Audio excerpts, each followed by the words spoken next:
Hello, नमस्कार दोस्तों। आज के इस वीडियो में हम एसएससी सीएचएसएल 2024 का जो 3 जुलाई 2024 को शिफ्ट 2 के अंदर जो आपका पेपर हुआ था उसका मैथ्स का पेपर आज के इस वीडियो में हम डिस्कस करेंगे, ठीक है। और ये आज हमारा प्रैक्टिस सेट 10 है। तो चलिए फटाफट से स्टार्ट करते हैं आज के क्वेश्चन नंबर फर्स्ट से।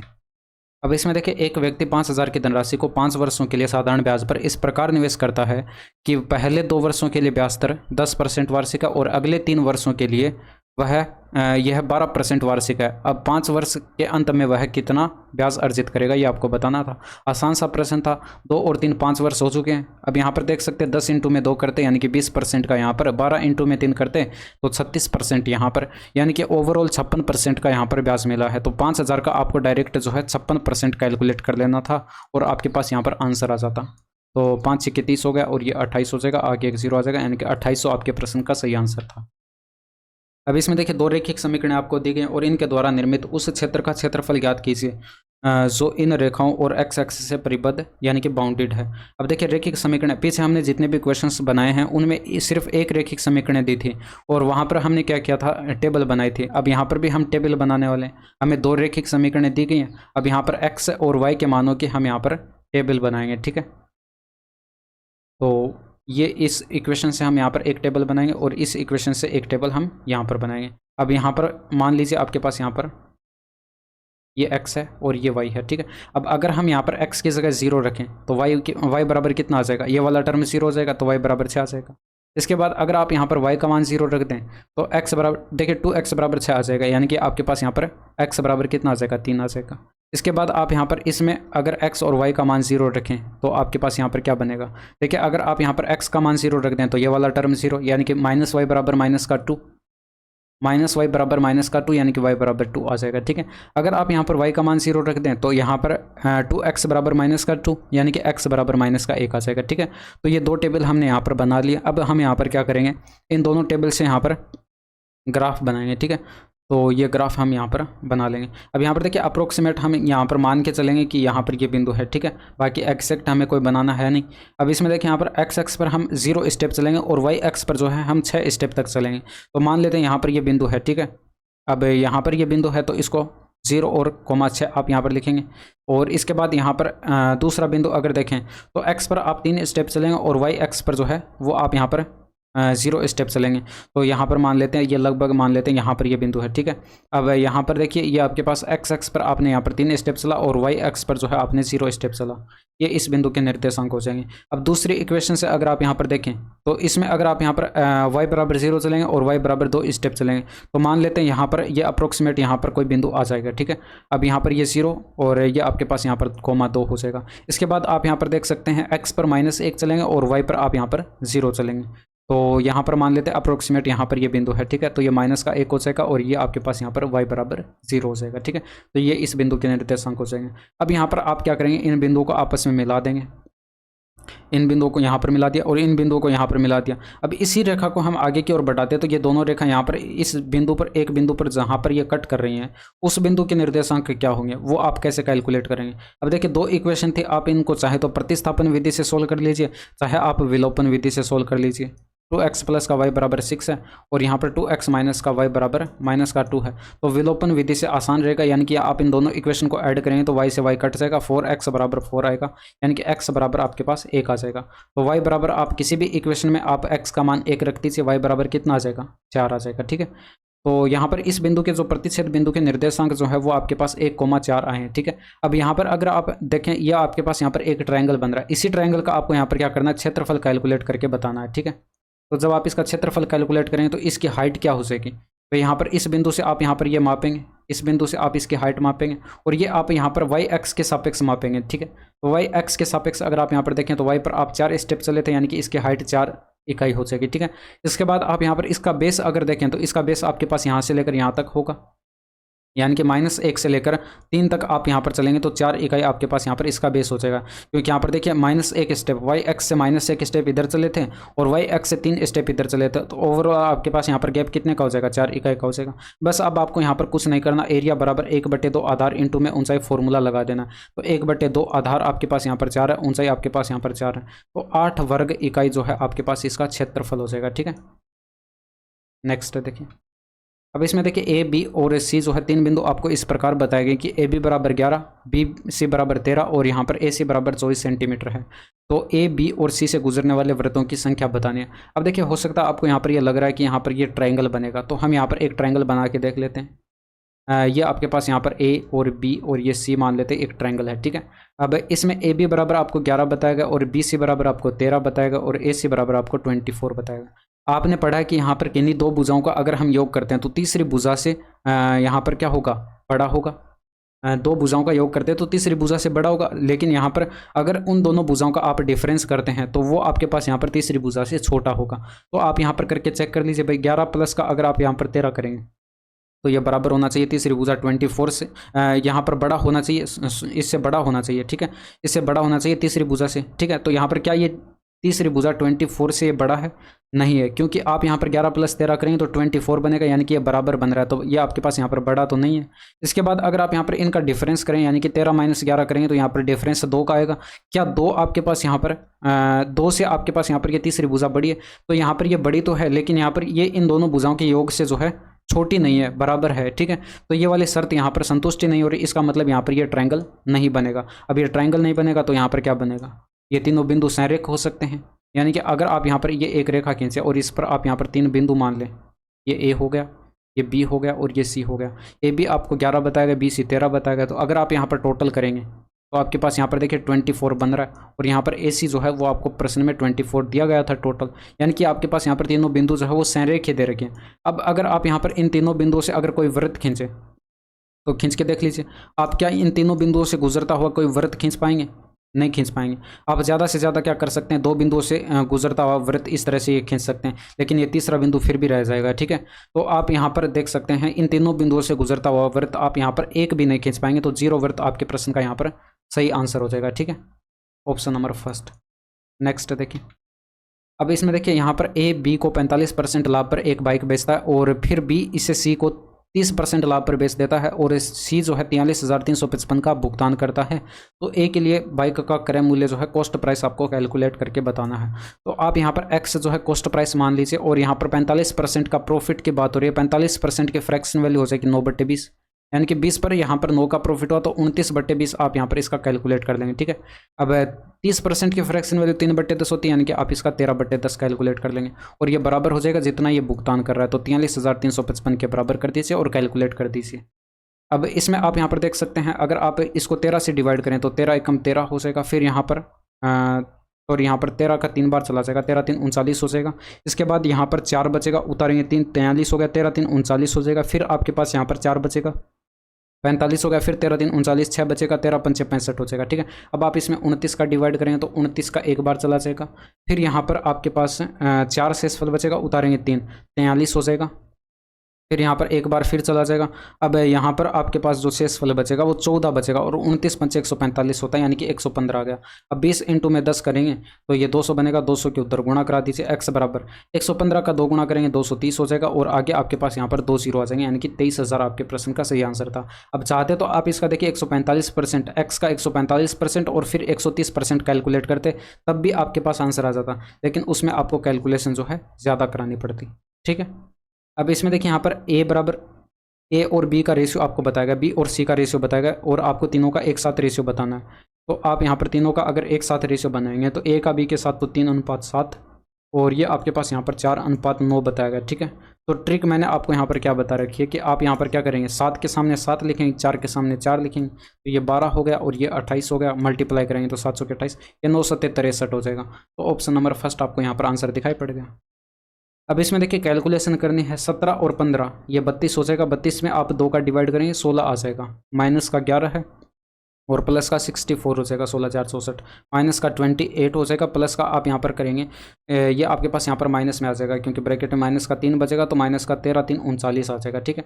अब यहाँ पर आप देख सकते हैं ये 50 बनेगा, और ये आपके पास 78, माइनस का 78 बना, और माइनस का 78 और आप यहाँ पर प्लस का 64 का गैप देखें तो माइनस का 14 का है, तो 16 माइनस का 14 करेंगे, यानी कि 2 आपके प्रश्न का सही आंसर, ठीक है। अब इसमें देखिए यदि एक घनाभ का पृष्ठीय क्षेत्रफल 108 मीटर स्क्वायर है तो घनाभ की ऊंचाई आपको हाइट कैलकुलेट करके बतानी है, और यहाँ पर लंबाई और चौड़ाई आपको यहाँ पर प्रश्न में बताई गई है, ठीक है। आपको यहाँ पर इसका क्षेत्रफल का जो है घनाभ का जो क्षेत्रफल है, पृष्ठीय क्षेत्रफल जो है उसका फॉर्मूला आपको पता है, 2 इंटू में एल बी प्लस का पी एच प्लस का एच एल के फॉर्मूला होता है। तो बस आपको कुछ नहीं करना, यहाँ पर वैल्यू पुट करनी है। ये जो क्षेत्रफल है ये 108 दिया गया, तो 2 से आप इसको डिवाइड करेंगे, 54 आ जाएगा। और इसके बाद आप यहाँ पर वैल्यू पुट करेंगे तो ये 6 इंटू में 3 आएगा, यानी कि 18 हो जाएगा, ठीक है।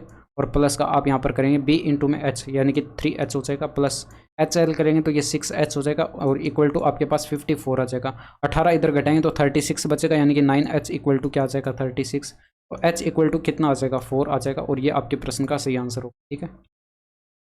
अब इसमें देखिए यहाँ पर एक व्यक्ति 10 कुर्सियाँ खरीदना चाहता है और 10 कुर्सियों का कुल मूल्य आपको बताएगा 4500 रुपये। सौदाबाजी के बाद दुकानदार प्रत्येक कुर्सी के मूल्य में 20% की कमी करने के लिए सहमत होता है, जिसके बाद व्यक्ति ने 10% कुर्सियाँ अधिक खरीदी। उसके द्वारा खरीदी गई कुर्सियों का मूल्य क्या होगा? तो आप यहाँ पर देख सकते हैं 10 कुर्सियाँ जो थी उनका आपको यहाँ पर मूल्य जो है, 10 चेयर जो थी उनका मूल्य आपको प्रश्न में कितना बताया गया था? 4500 रुपये बताया गया था, ठीक है।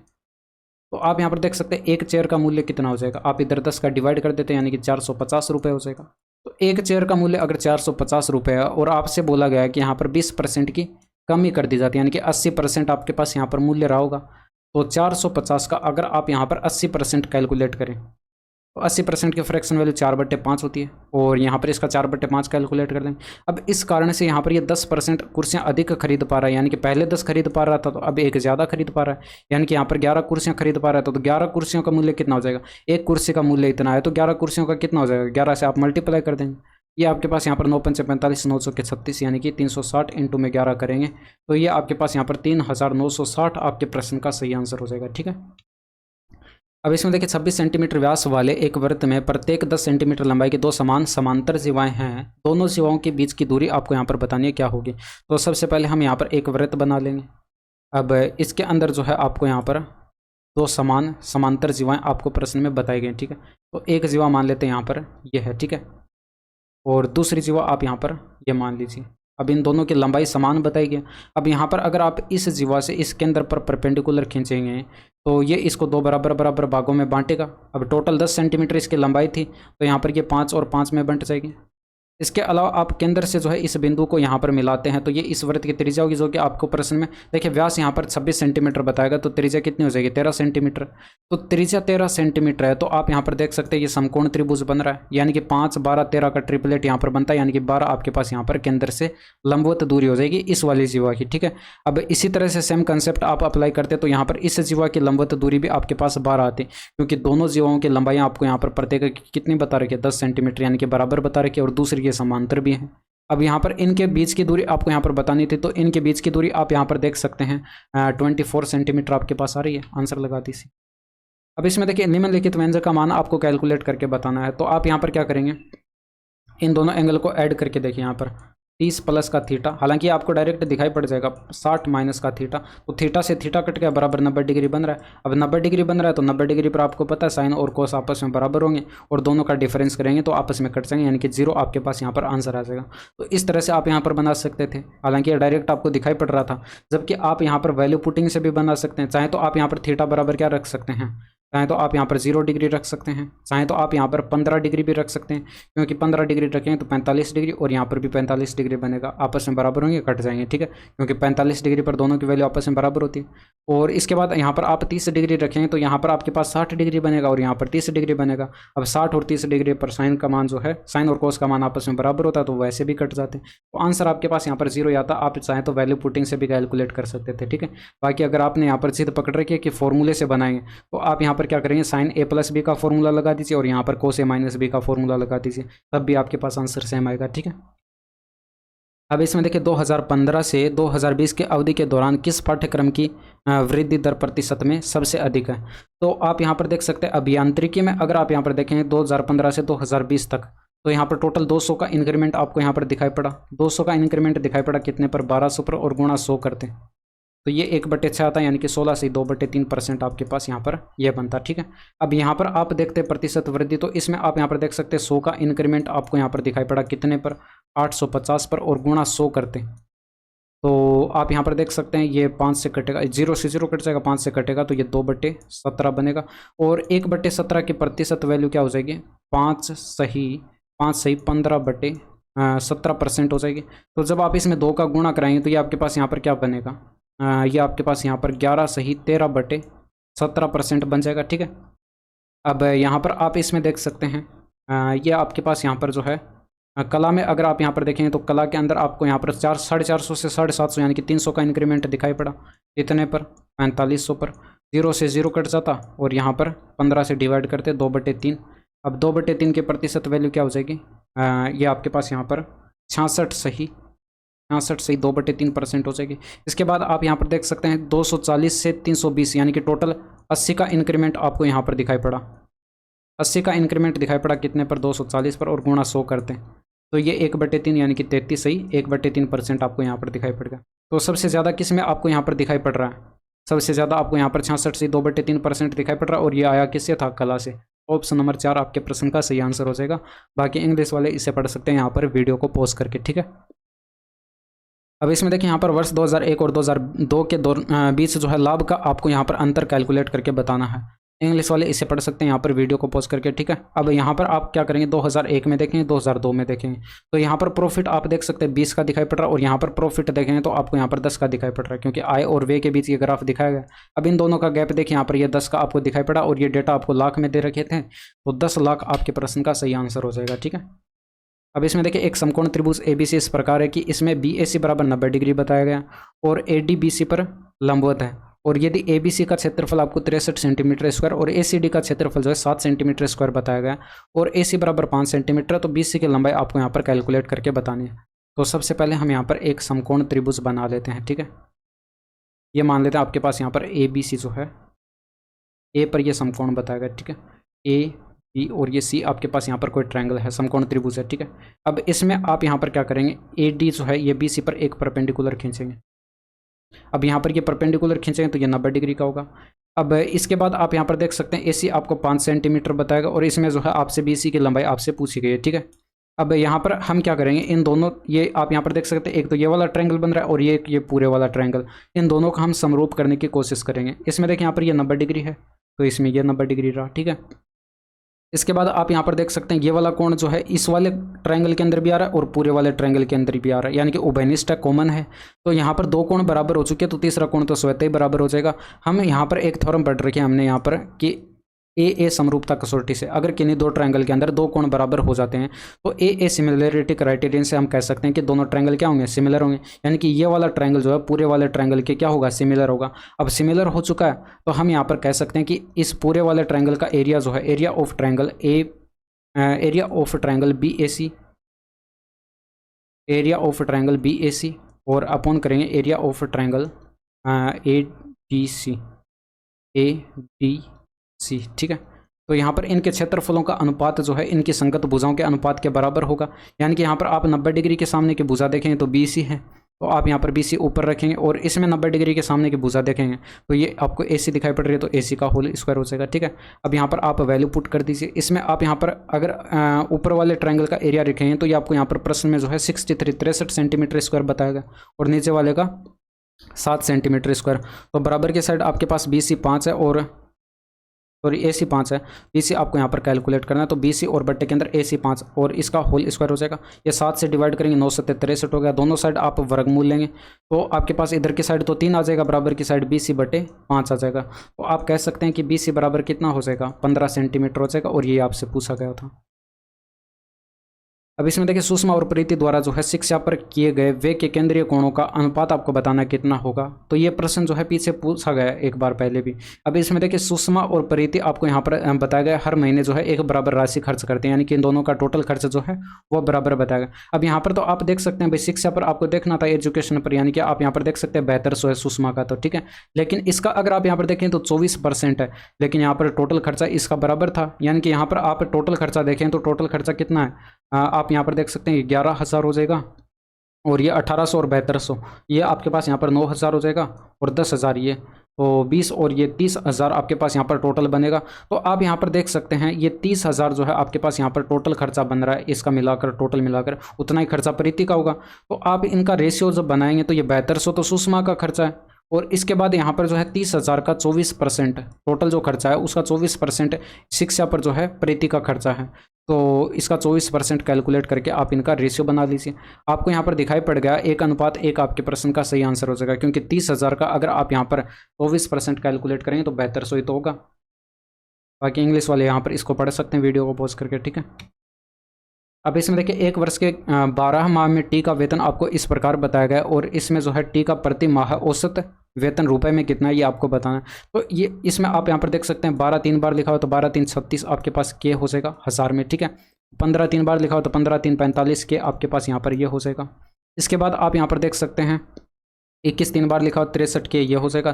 30 3 बार लिखा हो यानी कि 90 के आपके पास ये हो जाएगा। इन सभी को ऐड कर लेते हैं तो ये 8 6 14 का 4 हो जाएगा। इसके बाद आप यहाँ पर एक ऐड करेंगे तो ये 7 1 8 6 14 और 9 23 आपके पास यहाँ पर ये हो जाएगा, यानी कि 234 आया। ये डेटा आपको यहाँ पर 1000 में दिया गया था, आप यहाँ पर आगे 3 0 लगा देंगे। ये जो आपके पास यहाँ पर आया है इसमें आप 12 का डिवाइड कर देंगे, क्योंकि 12 महीने का ये डेटा आपको यहाँ पर दिया गया। तो ये आपके पास यहाँ पर औसत मासिक वेतन आ जाएगा। 12 का इसमें डिवाइड करेंगे तो 2 बार तो जाएगा नहीं, 1 बार जाएगा।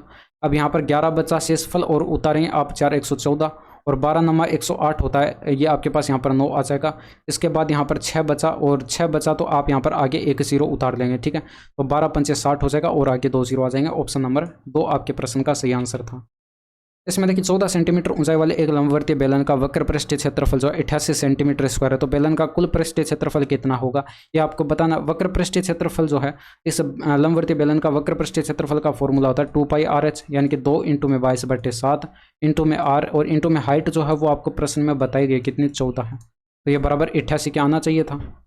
तो 22 दूनी का 44 से अगर आप इसको डिवाइड करेंगे 2 बार कटेगा, और यहाँ पर आप देख सकते हैं 7 से ये 2 बार कटेगा और 2 से ये 2 कट जाएगा। r बराबर कितना आएगा 1 आएगा। तो r बराबर 1 है तो आप इसका जो है कुल पृष्ठीय क्षेत्रफल कैलकुलेट कर सकते हैं।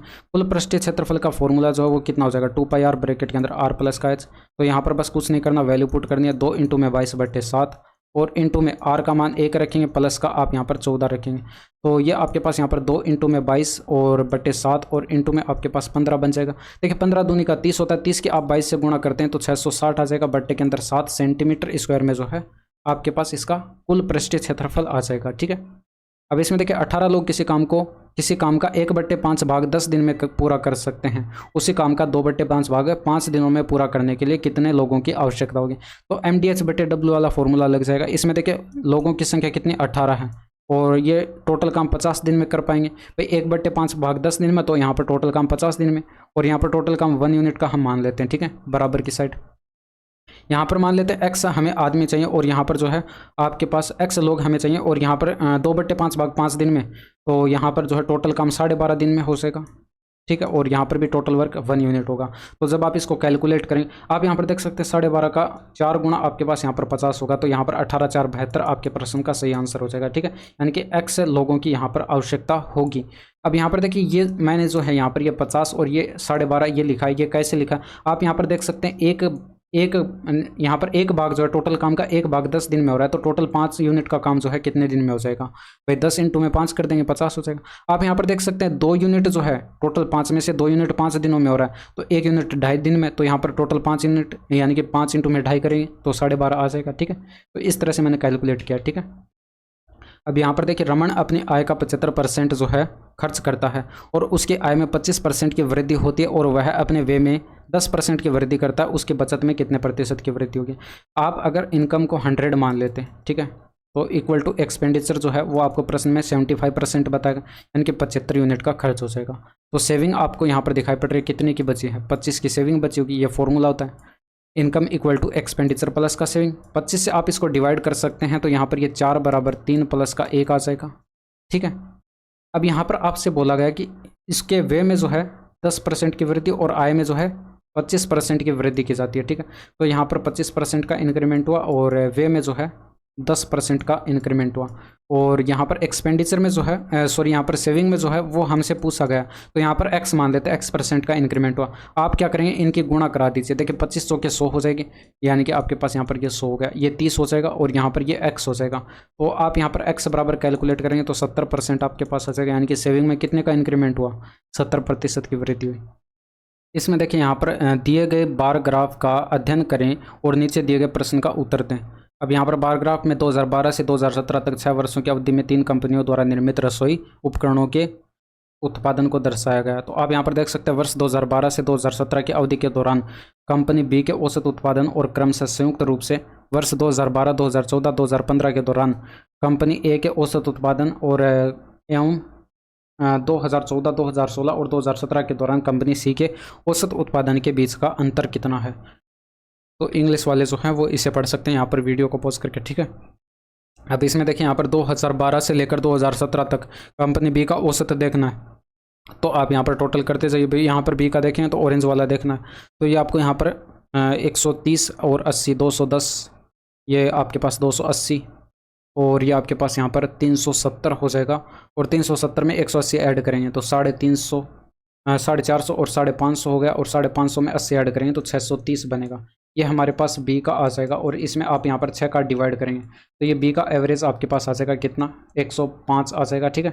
अब ये बी का एवरेज आ चुका है। अब यहाँ पर आप क्या करेंगे, ए और सी का संयुक्त रूप से औसत उत्पादन कैलकुलेट करेंगे। तो इसमें ए का अगर आप यहाँ पर देखेंगे तो ए में आपको यहाँ पर देखिए 2012 और 2014 और 2015 का देखना था। तो 2012 में ए का देखें तो ये 100 हो गया।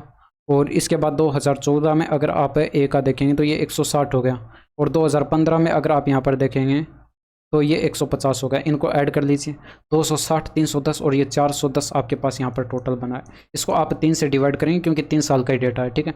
इसके बाद यहाँ पर प्लस सी का भी आपको यहाँ पर कैलकुलेट करना था औसत।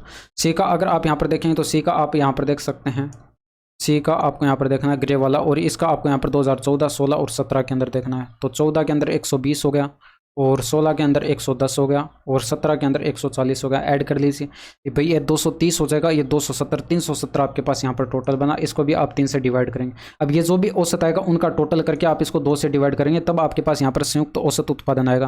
तो आप यहाँ पर ऊपर देख सकते हैं ये 780/3 यानी कि 780/6 बनेगा आपके पास टोटल। तो आप यहाँ पर देख सकते हैं 13 6 78 होता है, यानी कि 130 आपके पास आ चुका है। अब 130 और 105 के बीच का गैप देख लीजिए, 25 का आपको दिखाई पड़ रहा है। आंसर लगा दीजिए। अब इसमें देखिए दो वृत्त एम बिंदु एक दूसरे को बाह्य रूप से स्पर्श करते हैं। पी क्यू दोनों वृत्तों की उभयनिष्ठ अनुस्पर्श रेखा है और पी और क्यू संपर्क बिंदु है और एंगल एम पी क्यू बराबर बताया गया आपको 38 डिग्री है। तो एंगल एम क्यू पी कितना होगा। तो यहाँ पर दो वृत्त हम बना लेते हैं। ये मान लीजिए आपके पास यहाँ पर एक वृत्त हो जाएगा और एक और वृत्त जो है वो कुछ इस तरह से जो है, ये दोनों एक दूसरे को बाह्य रूप से स्पर्श कर रहे हैं, ठीक है। और ये बिंदु एम पर स्पर्श कर रहे हैं, ये आपको प्रश्न में बताया गया। इसके बाद इनकी दोनों की जो है एक सीधी उभयनिष्ठ स्पर्श रेखा भी आपको प्रश्न में बताई गई है, जो कि इस तरह से दोनों वृत्तों को जो है स्पर्श करते हुए जाती है, ठीक है। अब यहाँ पर ये पी क्यू स्पर्श रेखा आपको बताई गई थी। तो जब आप यहाँ पर इस एम बिंदु से इन बिंदु पी और क्यू को आपस में मिलाएंगे तो ये आपके पास कुछ इस तरह से जो एक ट्रायंगल बनेगा। अब इस ट्रायंगल की आपको एक खासियत यहाँ पर ये मैंने आपको बताई थी। इस ट्रायंगल के अंदर ये जो कोण बनता है ये 90 डिग्री का कोण बनता है और एम पी क्यू यानी कि ये वाला एंगल आपको 38 डिग्री बताया गया। तो ये 90 डिग्री है, 38 डिग्री है, तो ये 52 डिग्री बच जाएगा। और ये आपसे पूछा गया था एम क्यू पी, क्योंकि त्रिभुज के तीनों कोणों का योग क्या होता है, 180 डिग्री होता है। अब इसमें देखिए यहाँ पर 17 से भाग देने पर शेषफल बताना था। तो 17 से जब अब इसको डिवाइड करें तो 9 शेषफल बचेगा और इसको डिवाइड करें तो 2 बचेगा और इसको डिवाइड करें तो यहाँ पर 3 बचेगा। अब 9 दूनी का 18 होगा, 18 इंटू में 3 हो गया। अब 18 को आप 17 से डिवाइड करें, एक शेषफल बचेगा, इंटू में 3 करेंगे तो 3 17 से डिवाइड होगा नहीं, ये आपके पास शेषफल आ जाएगा। अब इसमें देखिए एक पुलिसकर्मी एक चोर का पीछा करता है जो उससे 500 मीटर आ गया। चोर की चाल आपको बताएगी 18 किलोमीटर पर आवर और पुलिसकर्मी की चाल बताएगी 36 किलोमीटर पर आवर है, ठीक है। तो पुलिसकर्मी द्वारा चोर को पकड़ने में लगने वाला समय आपको कैलकुलेट करके बताना है। तो इसमें देख सकते हैं आप इन दोनों के बीच का गैप जो है वो आपके पास यहाँ पर 500 मीटर का है और यहाँ पर इन दोनों की रिलेटिव स्पीड आप इन दोनों का डिफरेंस करके कैलकुलेट करेंगे। दोनों का डिफरेंस देखिए 18 किलोमीटर पर आवर का, मीटर प्रति सेकंड में कन्वर्ट करेंगे तो 5/18 से गुणा करेंगे। तो ये जो है पुलिस द्वारा चोर को पकड़ने में लिया गया टाइम आपके पास आ जाएगा 100 सेकेंड का, ठीक है। ऑप्शन नंबर 2 आपके प्रश्न का सही आंसर हो जाएगा। अब इसमें देखिए एक वस्तु को उसके अंकित मूल्य के 66% पर बेचकर एक व्यापारी 10% का लाभ अर्जित करता है। यदि वह वस्तु को उसके अंकित मूल्य के 80% पर बेचता तो उसका लाभ प्रतिशत आपको बताना था। सिंपल सा, आप मार्क प्राइस का क्या करेंगे, 66% कैलकुलेट करेंगे। तो ये आपके पास यहाँ पर सेलिंग प्राइस होगा। 10% का प्रॉफिट अर्जित करता है तो आप यहाँ पर देख सकते हैं इसके फ्रैक्शन वैल्यू 1/10 यानी कि 10 पर 1 का प्रॉफिट लिया। तो आप यहाँ पर कॉस्ट प्राइस का अगर कैलकुलेट करें 11/10 तो ये भी सेलिंग प्राइस होगा, यानी कि ये बराबर होने चाहिए आपस में। तो यहाँ पर ये 0 से 1 0 कट जाएगा। इसके बाद आप यहाँ पर देख सकते हैं ये 11 से ये कटेगा 6 बार और यहाँ पर 2 से कटेगा ये 3 हो जाएगा, 2 से कटेगा ये 5 हो जाएगा। इधर आएगा तो ये पलट जाएगा और यहाँ पर मार्क प्राइस और कॉस्ट प्राइस का रेशियो आपको कितने का दिखाई पड़ेगा, 5:3 का दिखाई पड़ेगा। ठीक है, अब यहाँ पर आप देख सकते हैं ये जो आपके पास कॉस्ट प्राइस क्रय मूल्य जो है वो 3 यूनिट आया है, और मार्क प्राइस का जो है आपको यहाँ पर देखिए सेलिंग प्राइस अगर आप कैलकुलेट करेंगे तो मार्क प्राइस का 80% उसके अंकित मूल्य के 80% पर बेचा जाता है, ये आपसे बोला गया था। अंकित मूल्य आपके पास यहाँ पर कितना है, 5 यूनिट है, तो आप यहाँ पर 5 का क्या करेंगे 80% की फ्रैक्शन वैल्यू 4/5 होती है, तो इसका 4/5 कैलकुलेट करेंगे 4 होगा। ठीक है, तो ये रेशियो हमारे पास क्या बनेगा, 3:4 बनेगा। तो आप देख सकते हैं 3 की वस्तु 4 में बेची जा रही है, यानी कि 1 यूनिट का प्रॉफिट हो रहा है। तो 1 यूनिट का प्रॉफिट हो रहा है कितने पर, 3 पर, और गुणा 100 करते तो ये प्रॉफिट परसेंटेज जो है 33 से 1/3% आपके पास आ जाता है। ठीक है, अब इसमें देखिए एक भिन्न जो है 3/5 में से 2/5 घटाया जाता है, परिणामी भिन्न को फिर 20% बढ़ा दिया जाता है। मूल भिन्न के मान में हुआ प्रतिशत परिवर्तन जो है वो आपको बताना, कमी हुई या फिर वृद्धि हुई, ये आपको प्रश्न में बताना है। ठीक है, अब यहाँ पर देखिए ये 3/5 थी आपके पास, ये मूल भिन्न थी। ठीक है, अब इसमें देखिए क्या किया जाता है कि 3/5 में से यहाँ पर 2/5 घटाया जाता है और फिर यहाँ पर 20% से बढ़ा दिया जाता है, यानी कि इसकी फ्रैक्शन वैल्यू 1/5 होती है, यानी कि 5 से 1 बढ़ा दिया जाता है, तो आप इसका 6/5 कैलकुलेट कर लेंगे। ठीक है, अब यहाँ पर इन दोनों का रेशियो बना लीजिए, 3/5 हो गया, इधर आपके पास 1/5 बनेगा, यानी कि 6/25 हो जाएगा। ठीक है, और आप इसको जब सोल्व करेंगे तो यहाँ पर देख सकते हैं ये 5 से कटेगा 25 5 बार, 3 से कटेगा 6 2 बार, आप दोनों साइड 5 की गुणा करेंगे तो ये 5:2 बनेगा। तो आप यहाँ पर देख सकते हैं कितने की कमी हुई है, 3 की कमी हुई है, तो 3 की कमी हुई है कितने पर, 5 पर, और गुणा 100 करते हैं तो ये आपके पास यहाँ पर माइनस का 60% आ जाता, और माइनस का चिन्ह जो है यहाँ पर कमी को रिप्रेजेंट करता है, ये मैंने आपको काफ़ी बार बताया है। ठीक है, तो ऑप्शन नंबर 2 आपके प्रश्न का सही आंसर था। इसमें देखिए एक आयताकार मैदान का क्षेत्रफल आपको बता दिया गया है, और यदि मैदान की आपको यहाँ पर लंबाई बता दी गई L, तो यहाँ पर इसका परिमाप आपको बताना है। तो इसमें देखिए यहाँ पर क्षेत्रफल जो है वो आपको पता है लंबाई इंटू में चौड़ाई होता है, और ये बराबर की साइड आपको 3600 बताया गया। ठीक है, अब आप इसमें देख सकते हैं लंबाई आपको कितनी बता दी गई, 45 मीटर बता दी गई, तो यहाँ पर चौड़ाई जो है वो आपके पास यहाँ पर कितनी हो जाएगी, 45 का आप इधर डिवाइड कर देते इधर लाकर। ठीक है, तो 9 से कटता 9 × 45 9 × 36 400/5 करते 80 आपके पास यहाँ पर चौड़ाई आ जाती। तो इसका परिमाप बताना था, 2 इंटू में L प्लस का भी ये फॉर्मूला यूज़ करते, तो 2 इंटू में आप करते 45 प्लस का 80, तो ये आप 2 इंटू में 125 करते, ये आपको डायरेक्ट दिखाई पड़ रहा है 250 मीटर में जो है आपके पास यहाँ पर इस आयत का परिमाप आ जाएगा। ठीक है, तो ये थे आपके पूरे 25 क्वेश्चंस, और यहाँ तक की वीडियो कैसी लगी कमेंट करके ज़रूर बताएगा। बाकी मिलते हैं आपसे नेक्स्ट वीडियो में। That's all for today, thank you, धन्यवाद, बाय बाय, टेक केयर।